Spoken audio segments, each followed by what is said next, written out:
This Thursday evening started in the mist and ended in a mess, and the educated Washington fan could have told you that when he or she woke up. The Washington Nationals played a game to extend their season. They lost that game. Their season is over. Those with strong stomachs, read further. The rest see you in spring. By the standards of a normal town, the fashion in which all this happened at Nationals Park was bizarre, funhouse mirror weird, baseball as a Dali painting. Here, in straight-laced Washington, it fits into the athletic fabric perfectly. The pattern, by now, is well established.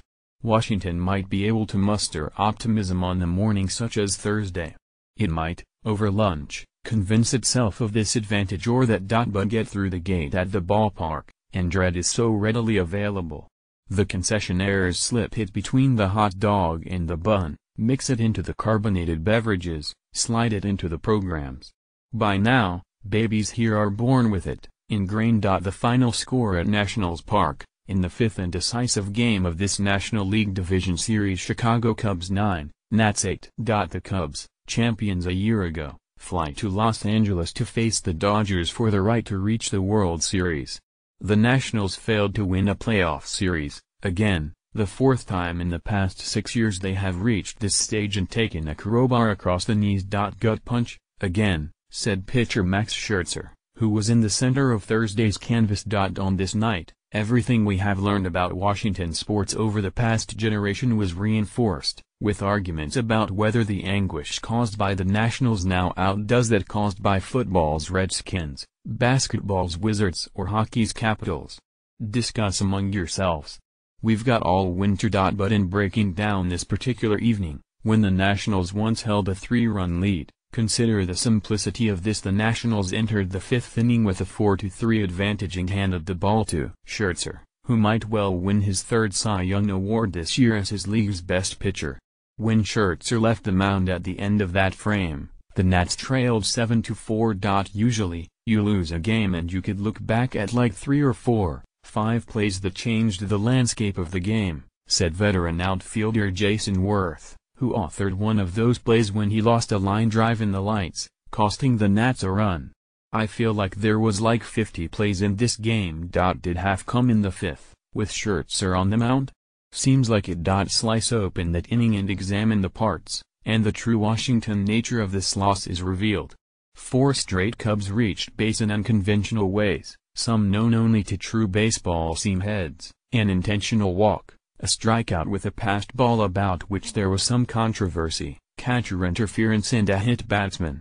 The website BaseballReference.com has 2.73 million half innings in its database.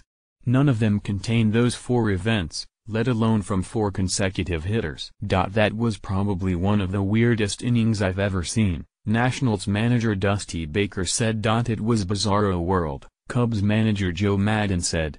There's no question about it. The things that happened Thursday night, they haven't happened in the history of baseball.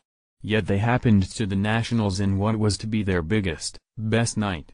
As an organization, the Nats faced a game that could push them into territory they have not traversed. They have only played 13 seasons in the nation's capital, and part of their franchise history is tied to Montreal, where they were born as the Expos in 1969.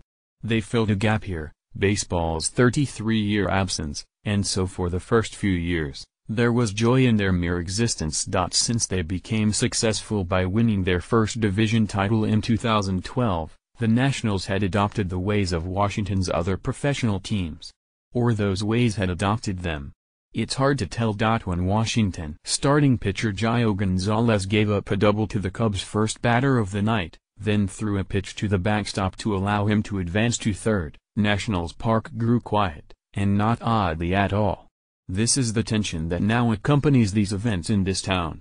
Many of the players on the field may not have been a part of such events earlier, though Gonzalez himself was the starting pitcher in a Game 5 years ago.